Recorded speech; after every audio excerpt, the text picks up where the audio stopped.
Olá, boa tarde a você que nos acompanha aqui pelo Notícias Agrícolas, no ar nosso boletim de fechamento do mercado.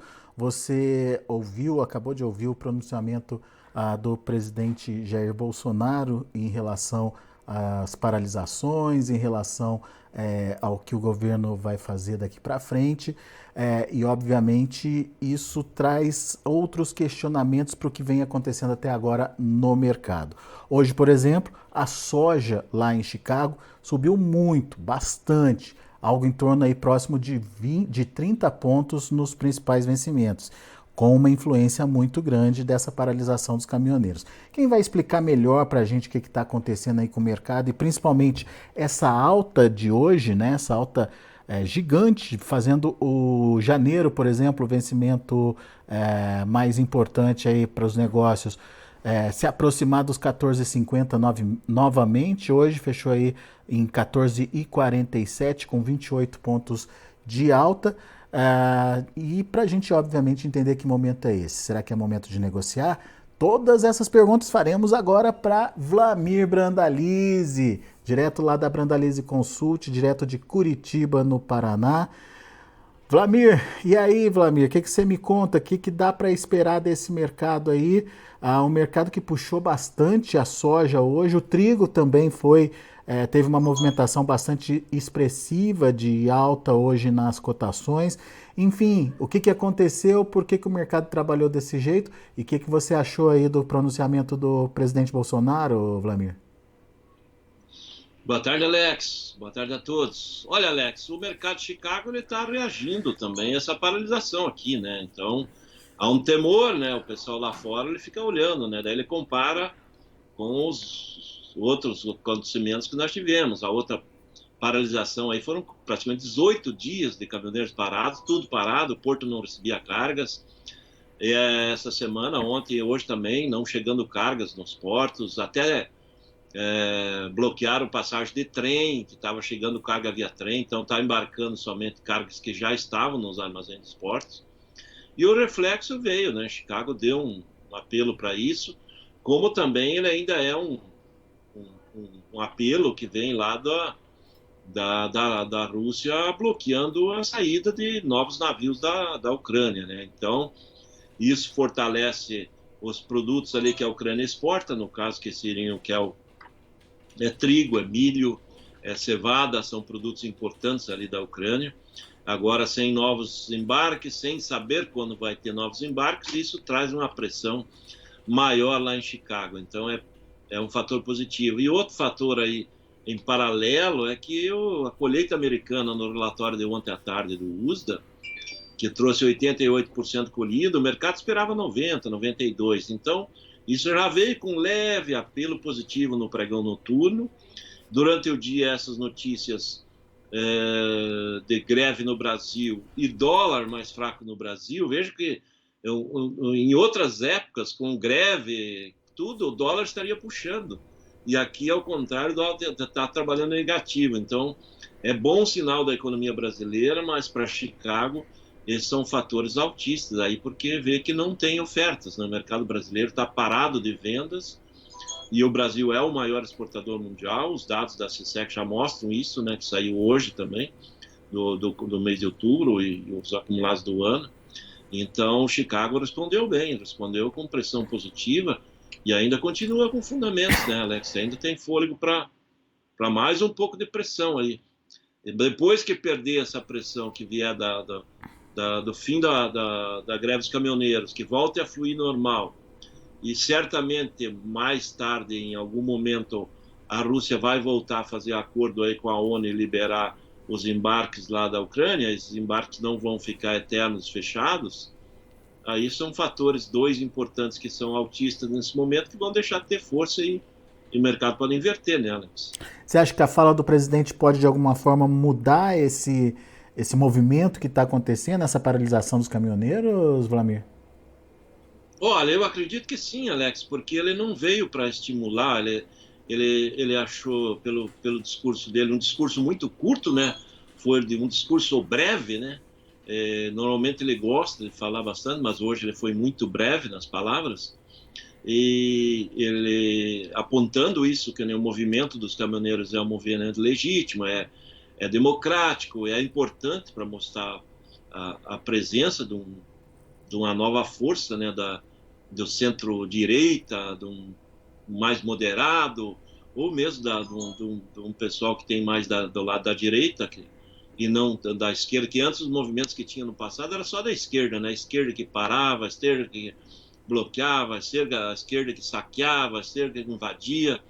Agora, um movimento diferente, um movimento pacífico da direita, e eu acho que é um movimento importante, né, se pós-eleições, né, Alex, para mostrar para o novo governo aí que vai ter uma oposição, vai ter muita gente fiscalizando o que o novo governo vai fazer, e isso pode acontecer, se o governo começar a fazer arbitrariedades, certamente os caminhoneiros vão vir aí, as rodovias, os produtores vão fechar junto.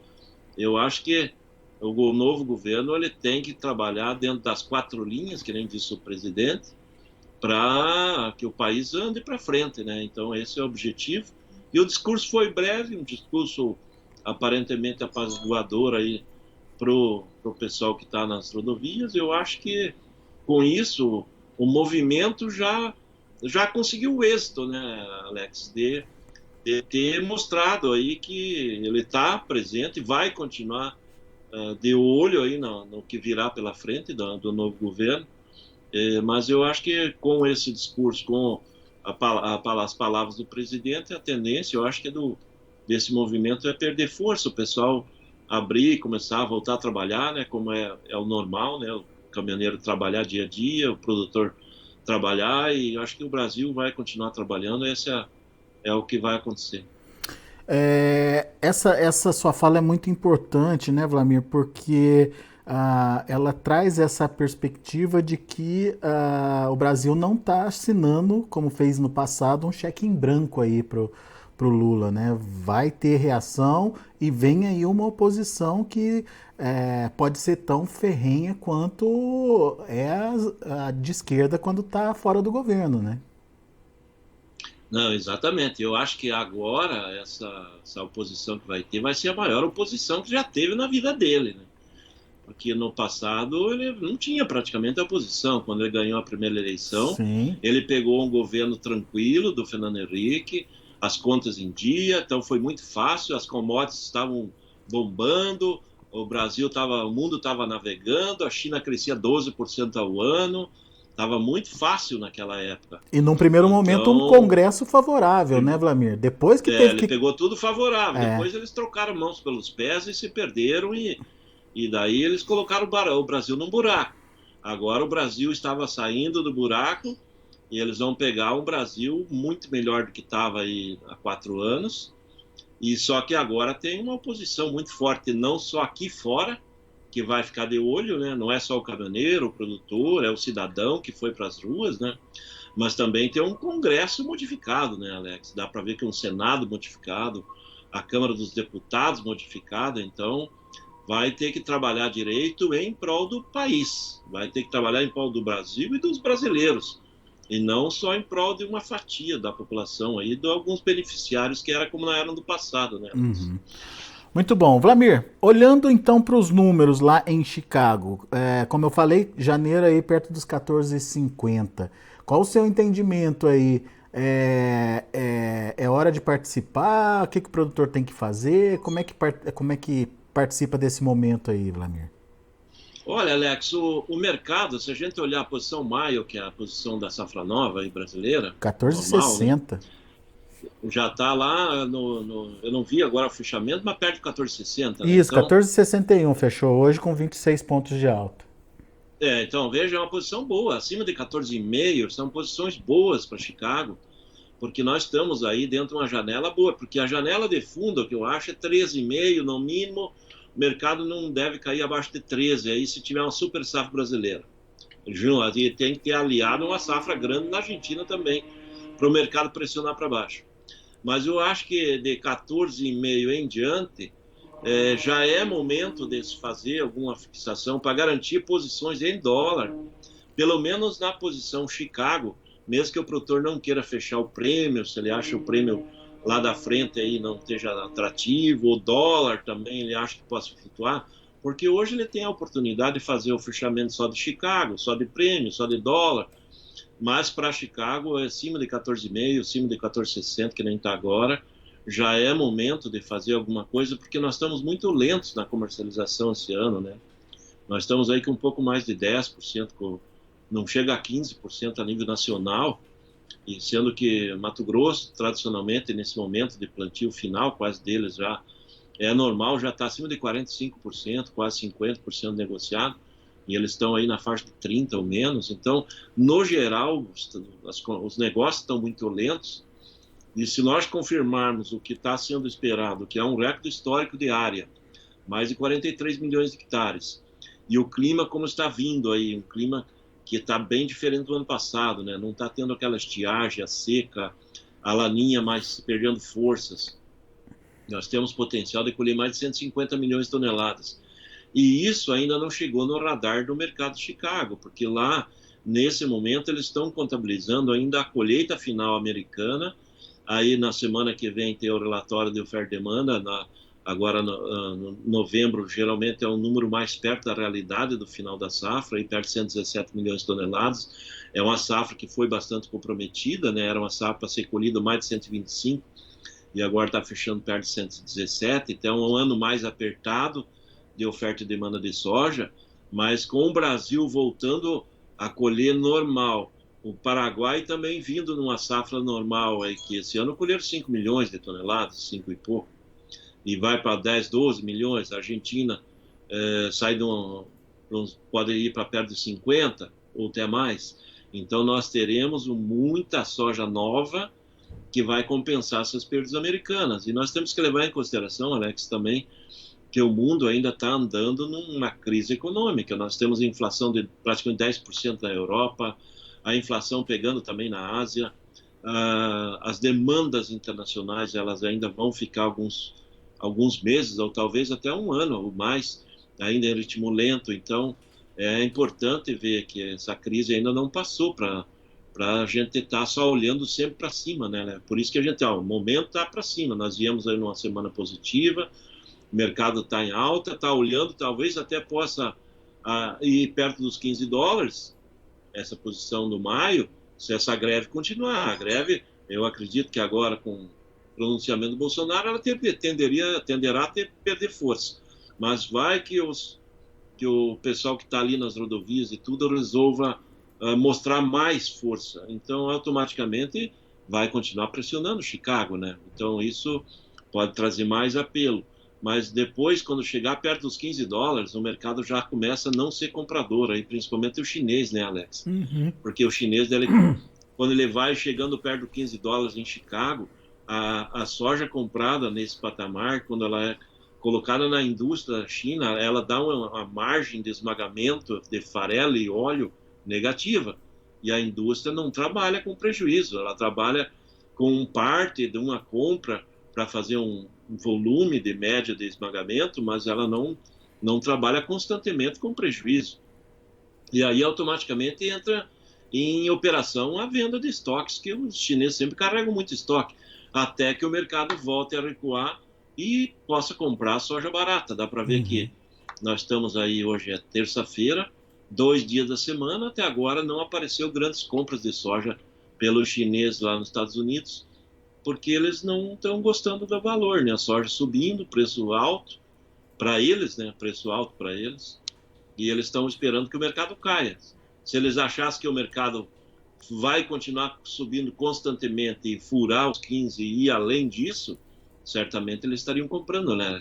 Se eles estão esperando que o mercado vai mudar para frente, se eles não estão comprando, é que eles esperam comprar mais barato, né? Porque ninguém gosta de comprar mais caro do que poderia, né? Isso é a posição, né, de qualquer comprador. Ou seja, esse preço pode reverter a qualquer momento. E daí, uma coisa que me chamou a atenção foi essa sua orientação de fechar em dólar. Porque quando a gente faz as contas em reais, o que ganhou Chicago tirou do dólar e tirou do prêmio, né, Vlamir? Em reais, a situação é diferente, né? Exatamente. Se a gente olhar as posições em reais, tanto no curto prazo aí, que é a soja disponível, como da safra nova, ela acabou tendo perdas ontem e hoje, né, em relação aí ao que estava na semana passada. Então, na média, R$ 1 a R$ 2 abaixo nas posições aí, se a gente levar em consideração os portos.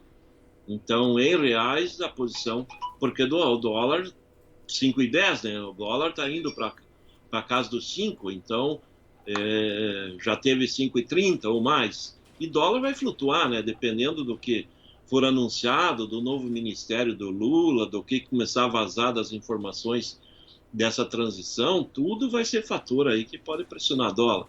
Então aí pode mudar e o produtor pegar um dólar aí de 5,20, 5,30 e posicionar melhor o faturamento dele em reais. Hoje eu estou citando, a soja em dólar está com bons níveis e já chegando em patamares muito perto do que os chineses alegam que seria valores que eles poderiam estar comprando sem ter margem de esmagamento negativa, né? Entrou na margem de esmagamento negativa, acabam diminuindo ou param de comprar. Quando para de comprar, mais cedo, mais tarde, o mercado volta à normalidade e recua, né, Alex? Em reais, como é que estão os preços, Vlamir? O que você apurou aí?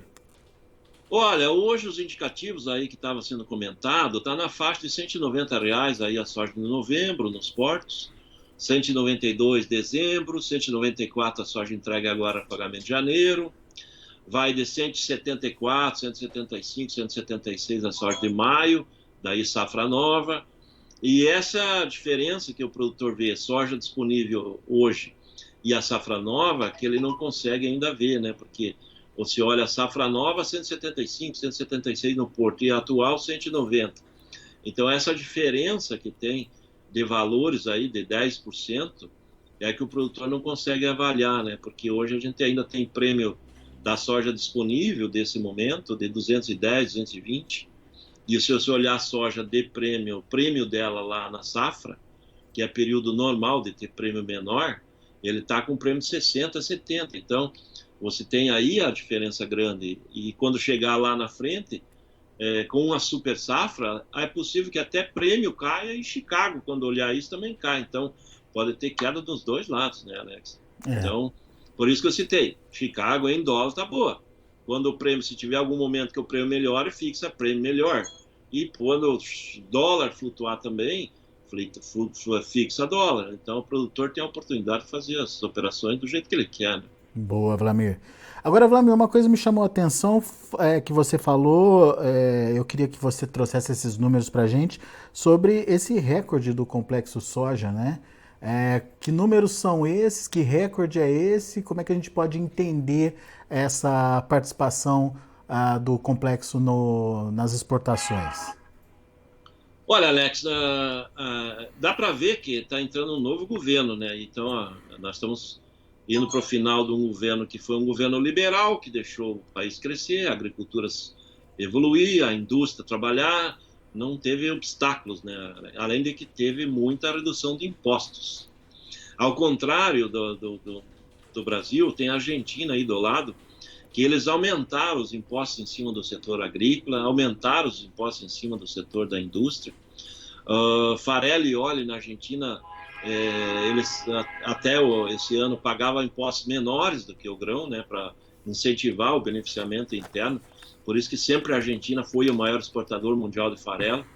E então eles pagavam impostos menores. E esse ano, em função da crise e do governo argentino, precisar de divisas para pagar o FMI, para pagar dívidas internacionais, ele acabou aumentando olha a evolução ao trem aí. Estamos ouvindo o trem apitando. É a exportação brasileira. Então, o que a Argentina? Ela igualou o imposto às retenções do farelo, óleo e o grão, que acaba tirando a competitividade da indústria. Daí, se a indústria não vou ganhar nada com farelo e óleo, então eu compro o grão e exporto o grão, o imposto é o mesmo, né? E isso trouxe reflexo positivo para nós, e não para eles, né? Porque o Brasil, no farelo, de janeiro até agora, em outubro, com os dados de hoje da SISEX, já embarcou 18,7 milhões de toneladas de farelo. O ano passado, no mesmo período, de janeiro a outubro, foram 14,8 milhões de toneladas. Então, nós vamos exportar, nesse ritmo que nós estamos indo, 22, 23 milhões de toneladas de farelo, talvez. E talvez nós chegamos a superar a Argentina, que tradicionalmente é o maior exportador mundial nesse ano. Então, o farelo bateu o recorde histórico já no acumulado do ano. Já estamos com o recorde, faltando 2 meses, né, para fechar o ano. O óleo na mesma coisa. O óleo, 2,4 milhões de toneladas de óleo já exportadas. O ano passado era 1,4. Nós já crescemos 1 milhão de toneladas de óleo a mais. Então, ambos os dois subprodutos dando volumes crescentes na exportação.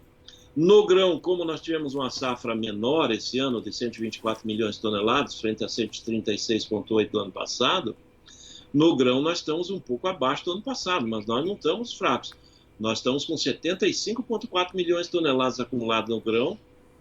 O ano passado, no acumulado do grão, era 81,8. Então, se a gente vê o complexo soja esse ano, já embarcou 96,5 milhões de toneladas de soja, farelo e óleo. O ano passado, no mesmo período, eram 98. Então, veja a diferença no volume. O complexo é muito pequeno, 1,5 milhão. Só que nós estamos com faturamento em dólar, recorde histórico. Já fechamos um recorde histórico anual aí nesses 10 meses, ainda faltando 2 para fechar, com 54,3 bilhões de dólares em divisas na soja. É o maior produto da pauta de exportação brasileira, soja, já acumula recorde histórico anual, faltando 2 meses, ainda tem 2 meses para acumular mais aí, né? Provavelmente nós vamos aí com 56, 57 bilhões, talvez passe disso.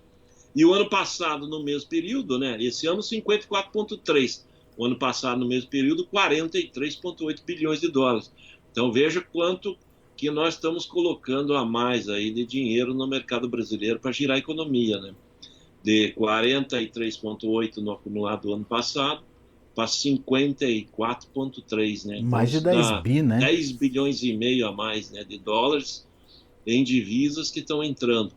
Então é essa pujança do agro que a gente torce que o governo novo que vai entrar não mexa nisso. Não crie fantasia, não crie imposto, não atrapalhe. Deixa andar que criem. Isso está criando emprego, vai criando divisas. Se não tiver nada de atrapalho nesse processo todo que nós estamos, no próximo ano nós vamos passar fácil de 60 bilhões de dólares, talvez 65 bilhões de dólares no complexo soja de exportação. Esses bilhões de dólares a mais criam milhares de empregos aqui dentro, gira dinheiro na economia. É o que o Brasil está se destacando, né, Alex? Nós temos inflação baixa, o Brasil com faturamento e impostos em crescimento, sem estar precisando aumentar nada de taxa, imposto, retenções, que outros países fizeram e foram na linha contrária, acabaram quebrando, né? Como todos, e é o que está na situação da Argentina. Né? Vamos torcer, né, Vlamir, para que o novo governo identifique tudo isso que você mostrou, apontou aí para a gente, que realmente a gente possa ter uma transição tranquila e um governo que possa estimular ou continuar estimulando as exportações aí do agronegócio. Hoje eu conversei com o economista-chefe lá da Farsul, Federação de Agricultura lá do Rio Grande do Sul, o Antônio da Luz, e ele estava otimista, né, até certo ponto, mas preocupado com alguns pontos da fala do presidente eleito, presidente Lula. Um deles era justamente essa questão tributária, né? Porque no discurso ele dá indicações de que vai ter que aumentar os gastos públicos. Da onde que viria esse dinheiro? Possivelmente do agronegócio, infelizmente, que é o que está gerando recursos hoje para a economia. Então é preciso algum cuidado, alguma cautela para ver o que vai acontecer. Mas daí a gente aciona os caminhoneiros e resolve tudo, né, Vlamir? Exatamente. Não, na realidade tem que deixar o setor que está andando bem continuar no trilho, porque, que nem eu citei, nós estamos aí para faturar 57 bilhões de dólares esse ano, e se nós colhermos 150 milhões de toneladas, que eu acho que vai ter esse número, nós vamos sair para 70 bilhões de dólares. E esse dinheiro ele entra e cria empregos, cria impostos, cria dinheiro que o governo arrecada mais. Por isso que não pode atrapalhar, Alex. É isso. Porque ele vai arrecadar mais. O governo atual ele cortou impostos, cortou imposto de combustível e arrecada mais, porque gira mais e deixa os setores que o Brasil é competitivo, como o setor do agro, com fôlego para trabalhar, para comprar mais máquinas. E aí comprou máquina, recolhe impostos, todas as máquinas têm impostos. Compra mais insumos defensivos, sementes, tudo gira. Então não pode atrapalhar. Se atrapalhou, aí já está mostrado, os países vizinhos aí. A Argentina é um exemplo, né, Alex? Já plantou 23 milhões de hectares de soja e o mundo hoje passando fome praticamente. E a Argentina plantou nessa última safra 16, ou seja, 7 milhões de hectares a menos do que foi o melhor ano deles. Então, produtor desestimulado, então né, Vlamir? O que fizeram lá. Produtor desestimulado completamente, não tem por que plantar, e aqui né? não pode acontecer isso, não dá para nós deixar acontecer. É isso aí. Vlamir, meu caro, muito obrigado mais uma vez pela sua participação, sempre bom te ouvir, volte sempre, Vlamir. É isso aí, Alex. Boa tarde, bom feriado para todos amanhã. Valeu, Vlamir, abraço para você. Tá aí, Vlamir Brandalize da Brandalize Consult aqui com a gente no Notícias Agrícolas, trazendo as informações do mercado. Esse movimento positivo para a soja lá em Chicago vem primeiramente, obviamente, dessa questão da paralisação dos caminhoneiros aqui no Brasil, mercado escolado com o que aconteceu já no passado. Colheita americana com leve atraso, isso também ajudou o mercado, e o fim do corredor de grãos lá da Rússia também ajudando aí a botar adicionar esse prêmio aí à soja lá na Bolsa de Chicago. A gente está falando de uma soja para negócios aqui no Brasil, 14 dólares e 61 centes por bushel, vencimento maio. E no curto prazo, vencimento janeiro, já chegando ali nos 14,50. Vamos ver os preços então, vamos ver como encerraram as negociações. Foi um dia bom para a soja, mas também para o trigo, que também teve altas bastante significativas. Olha aí na tela, novembro, 14 dólares e 35 centes por bushel, quase 29 pontos de alta. Janeiro, 14 dólares e 47 centes por bushel, 28 pontos mais 25 de alta. Março, 14 dólares e 54 centes por bushel, 26 pontos mais 75 de alta. E o maio, 14,61. Olha aí, esse alerta que o Vlamir fez, olha o nível que chegou o vencimento maio para os negócios aqui no Brasil, que são referências para os negócios aqui no Brasil, teve uma alta de 26 pontos mais 25. Vamos ver o milho. Milho também subiu um pouquinho menos. Dezembro, 6 dólares e 97 centes por bushel, 6,25 de alta. Março, 7 dólares e 2 centes por bushel, 5,75 de alta. Maio, 7 dólares e 1 cento por bushel, alta de 6 pontos. E o julho também subindo 6 pontos, fechando a 6,95. E para finalizar, o trigo, que também teve um bom desempenho hoje. Dezembro, por exemplo, subiu mais de 20 pontos, fechou a 9 dólares e 2 centes. O março, 9 dólares e 19 centes por bushel, quase 20 pontos de alta. O maio, 9 dólares e 24 centes por bushel, 17 pontos mais 25 de elevação. E o julho, 9 dólares e 19 centes por bushel, 15 pontos mais 75 de alta. São os números de hoje do mercado de grãos lá na Bolsa de Chicago. A gente vai ficando por aqui. Agradeço a sua atenção e a sua audiência. Continue com a gente, daqui a pouco tem mais informações para você.